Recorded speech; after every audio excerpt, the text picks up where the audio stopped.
Hey y'all, it's your girl Ashley Camille here at Fifth House Bloom, and I am here to read to you the new moon in Taurus message. So I'm gonna go ahead and admit that I originally channeled this message back for the Scorpio full moon, but life has been life, and so I am here on a trip and just got back from date night. So I'm not even gonna lie to y'all. You might get a little bit more mistakes than usual if you are listening instead of reading. Now, if you are a paid subscriber, and I will be posting the messages by sign and modality by Tuesday. But otherwise, with the exception of the images of the cards, then there isn't going to be any differences between what I am reading to you and what is below in the transcripts. I did do this a little bit differently this time. So typically when I do the collective messages as well as the individuals, I just go in and I channel raw. But this one required a little bit more marinating, and I'm glad it did. So I decided to write from the channel message that I received. So let me know what you think. But until then, let's just go ahead and get into it. This is Hold Your Gaze, the new moon in Taurus on May 16th at 25 degrees and 57 minutes. Nobody has integrity by accident. Quote by Sanyu Estelle. I brought my shame to the table, which is no surprise since this month began under the beam of the full moon illuminating the murky waters of Scorpio, dragging the dregs to my awareness and surfacing discrepancies between who I believed myself to be and the truth told through my actions. Forced to acknowledge the ways I was showing up as controlling, a best friend reflected back to me that what I'd been naming as boundaries were operating outside my own love ethics. Coming face to face with my ego in my practice, understanding that my role as a diviner is to listen and be obedient to the message, yet at times protecting my conceit outweighed my responsibility to be of service. Brought to the edge of my own principles, finding the limits of my willingness and support. My conviction that when you have, you give, met up against the pressure of constant need, breeding mistrust and resentment within me. I understand my shame, the felt sense of violating my integrity, the building pressure that threatens to seep into every area of life or end up misplaced into another if it remains impacted. This is not exclusive to shame. Resentment, envy, grief, all fester if we leave them in the dark. When in the throes of any difficult emotion, it can be hard to see clearly for fear of rejection, eroding truth into a sort of avoidance that leaves us illegible even to ourselves. The full moon in Scorpio forced us to face what we have tried to expel. I mean, literally, y'all. On the first, the day of the full moon, I found sewage water spilling into our front yard from the lift station tank. Gonna find out a towel had been flushed down the toilet where it got stuck in the lift station and burned out the motor in the process. Meaning the pump stopped working and they could no longer move the contents of the tank to the sewer, causing it instead to overflow into our yard.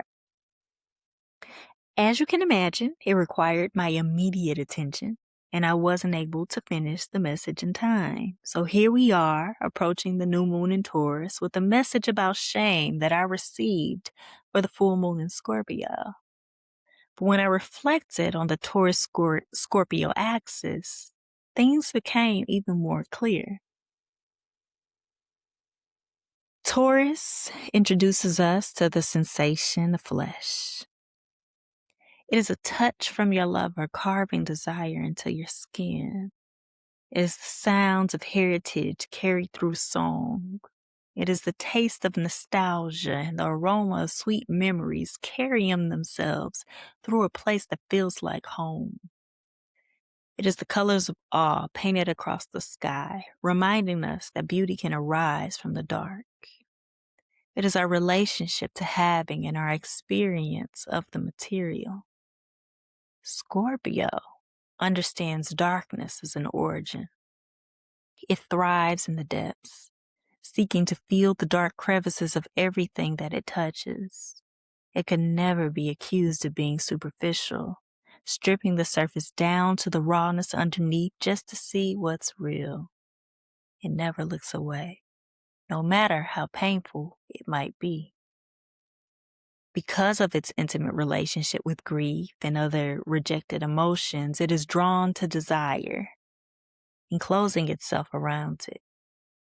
It can be all-consuming, not wanting to let go of what it deems to be its own. The Taurus-Scorpio axis is about possession, all that we have and all that we seek. When the erotic power of form meets yearning, it enables us to reify desire. This new moon in Taurus is conjoined with the fixed demon star Algol.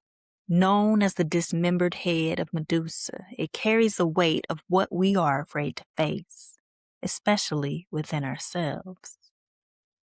There are varying accounts of Medusa's origin. What remains uncontested is Medusa was subdued through violence and used by others. All monsters are made by the ones who cannot control them. Perseus' bitch ass couldn't behold Medusa, so he used the shield to circumvent her power and look away. But if we subject our own view, we risk petrification.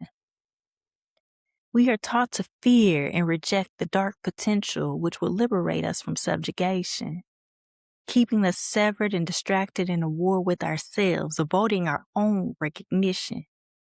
But to look away does not grant safety. Our strength comes from witnessing ourselves in our entirety. Even when we must glare into the eyes of what's been deemed grotesque, we must stare back until we can transmute our own power for purpose. This new moon asks us to hold our own gaze. It wants us to see fully what has been mislabeled as monstrous and guard it fiercely with loving compassion. Can we tend to what's been suppressed and vilified so that we may use it as rich compost for our wholeness? Perseus intentionally created distance between himself and the full might of Medusa so that he would not be changed. But will we operate with the same disregard? This might seem counterintuitive. To hold the gaze asks for our humility. To be humble is often described as a virtue, asking us to put aside any arrogance, feigning modesty. This message gave me a new perspective about humility, surprisingly showing up through the Hierophant, a card that represents Taurus. The Hierophant governs tradition, conventionality, conformity, systems of knowledge, and belief. He is an ordained leader and teacher, a distinguished disciple serving as the intermediary between the heavens and the mundane. He represents the disciplined dedication to structured systems that facilitates our connection to that which we consider God. For better or worse, he is the power of organized structures and conditioning. When this card shows up in a reading, I get more curious about the beliefs guiding the querent's actions. Where does authority lie? In Red Tarot, Christopher Marmolejo writes that the Hierophant is there during the deconstruction of rigid beliefs and rigid behavior that can only be first felt as a deep humbling. The Hierophant gives us an opportunity to explore what we uphold in our own lives and who benefits when we do it. In her most recent newsletter, my mentor, Simon Stell, wrote, I cannot speak for a single other person but myself, but I have absolutely no reason to hold myself to the lowest standards and expectations of humanity just because it is an option. All the options are available to me in terms of character. Humanity has represented every possible palette there is and will ever be within the species. We are choosing our beliefs, we are choosing our standards, and we most definitely choosing our standards of expectation. I was reminded that we are constantly choosing, that the beliefs we uphold are not inevitable, that what we inherit can be examined and revised. We owe it to ourselves to stare back. I want to be clear that none of what I've said is about perfection or a performance of moral superiority.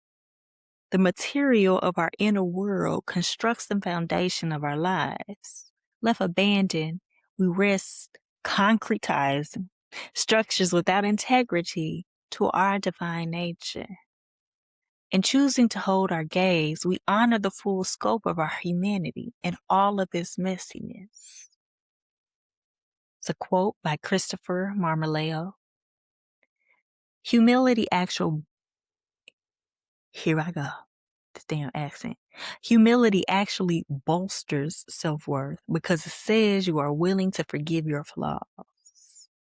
This acronym shows the dignity to be found in being brought to our knees. I'm not convinced that humanity... I'm not convinced that humility asks us to be small. Humanity too. I believe it asks us to be accountable. Humility demands that we recognize who we are and become devoted stewards to creation. That we move knowingly in our roles, our gifts, our purpose, as essential pieces of a whole with discernment and intention. I am humbled by my divine nature. And when I understand that is true, how can I not move accordingly? All right, y'all. That's the message. Take care.